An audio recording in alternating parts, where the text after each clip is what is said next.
Hey guys, where are you?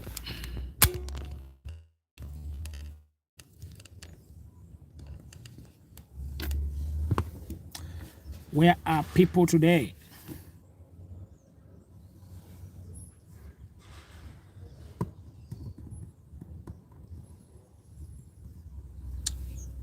Tell me where you're watching from.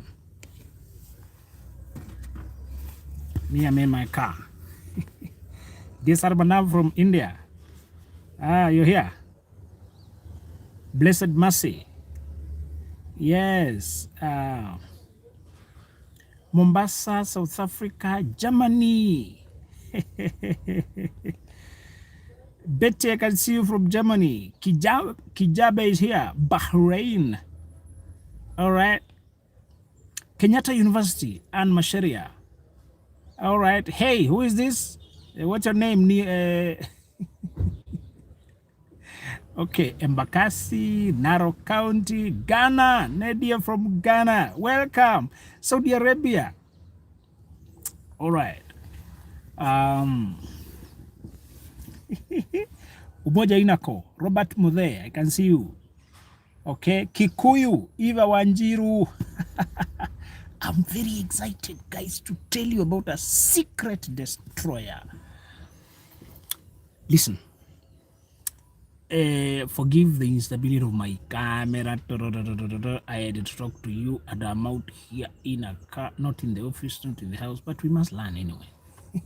Thank God for life. Our classes must somehow go on. Okay. Even the last 5 years or so, you lost a loved one, and you observed you have not quite related it, but now you are more exhausted quickly. You burn out quickly. Or you get irritated. Sorry. You get irritated easily. You get anxious, depressed, fearful. If you have noted a change, a bad change, a deterioration, all right? If you have been in an emotional, a bad place of late, and you can't trace it, I wanted to point your attention to one silent but little discussed cause of stress, burnout, depression, irritation, boredom, lack of courage, lethargy, pessimism, fear of the future, fear of death, fear of disease, fear of the worst, low self-esteem, low self-doubt. If you have noted any of these ugly traits, and you remember, oh my God, I used to be happy. I used to be optimistic. I used to be buoyant and sunny. What happened? You're frequent at the hospital nowadays. You have migraines. You have headaches, frequent flu. There's a change in your health. Hey, you have chest pains, asthmatic attacks, and they are recent. You trace back. So you've been trying to, did you move places? Did I move to a new house? What is it? Your relationship is okay. Most of your life things are okay, but you can't trace. Many times we have such a thing called suppressed grief. Suppressed grief happens a lot in children who are the leader in that family. If you're a sibling, most likely this comes a lot in terms of the larger family, not your immediate family. If you are to lose your loved one in terms of your child, God forbid, or your partner, many times that kind of grief is centered on you, and you're likely to face it and deal with the pain and process and come through. You process the loss and reconcile with the new reality. Grief, when it is suppressed, means we're living in false reality. You've not adjusted. But when it is your parent, your brother, or your sister, or your mother, many times it means if you are the leader in that family, when the thing happened, you were thrust into the logistics of handling the burial, planning for the funeral, committees, raising the funds, dealing the hospital, buying the materials needed. I have lost my father. I know this phenomenon. Many times you are not afforded the time to sit and cry and think and process it and remember, and you don't have that time. You must get things done quickly, especially if you are the leader, the one who is responsible for many of the things in your family. You now have to comfort other people when you don't even have the comfort yourself. You have to strengthen them. Let me tell those of you who are lucky enough not to be the family de facto leader. This comes from firstborns.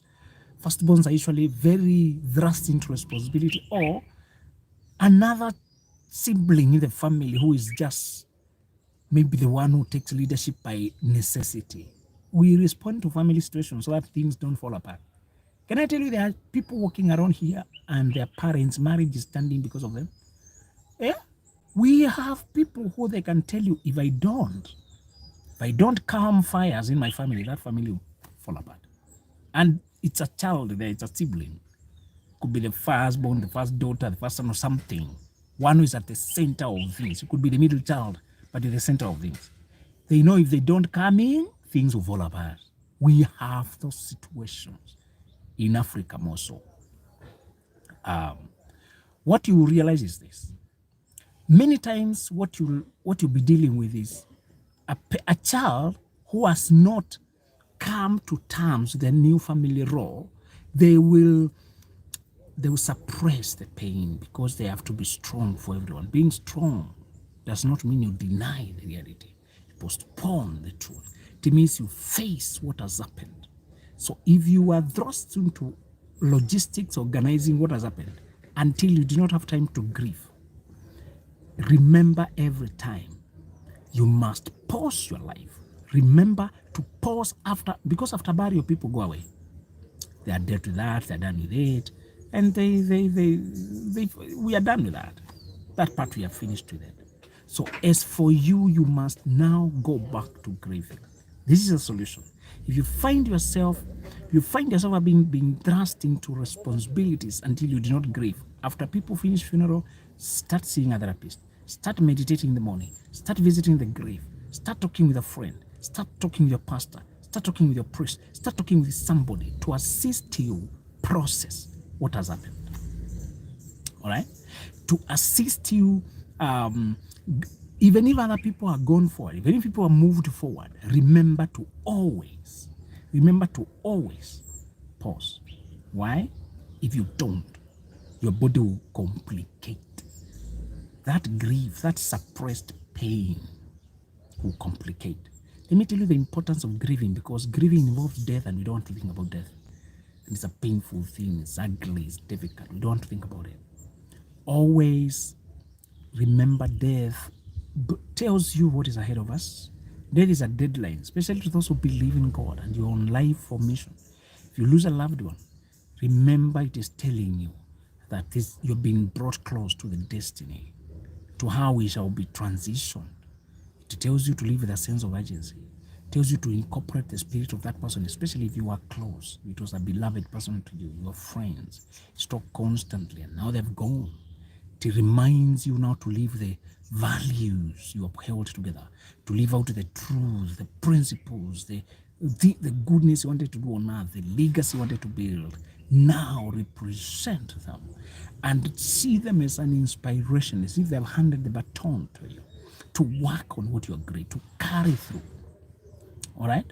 Now, many times grief involves adjusting to loss and integrating it as a new reality, to move your life, to change your life. When my father went, I knew I'm the next generation. My father's generation has gone.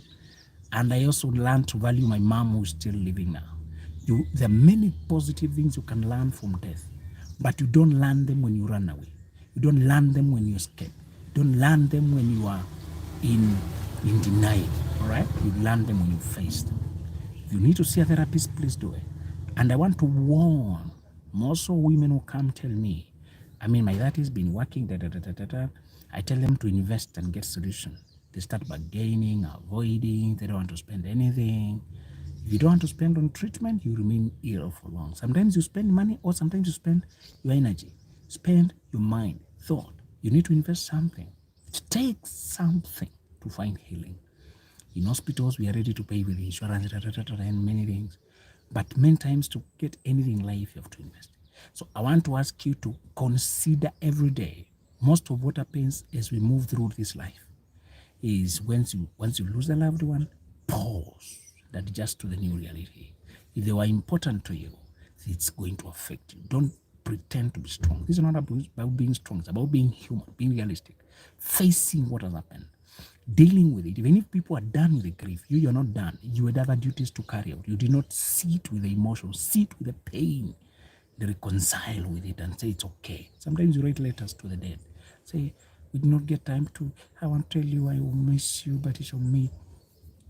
But also remember one of the philosophies of death who says, when you have, when the sky means something different when you have loved ones up there. When you have loved ones beyond the stars, you see the sky meaning a different thing. A time comes when you have loved ones over there. It becomes another home you are waiting to go. Another home, because home is a feeling. When you still love those who left, when you still long to meet them again, death is no longer a scary thing. It's a flight you will take when your journey is done. So many of the things that you need to process, they pertain in life. If you lost a loved one and you think your health has changed, you are no longer healthy as you used to be, contact a therapist, contact a life coach, contact a person with whom you can discuss it and give it a new meaning. If you don't, your body will start manifesting the suppressed pain in other ways: headache, migraines, hospitalization, insomnia, lack of appetite, loss of weight, or increase of weight. Why all that? Attend to it. Be real. Be real with yourself. You're human. All right? Thank you so much, guys.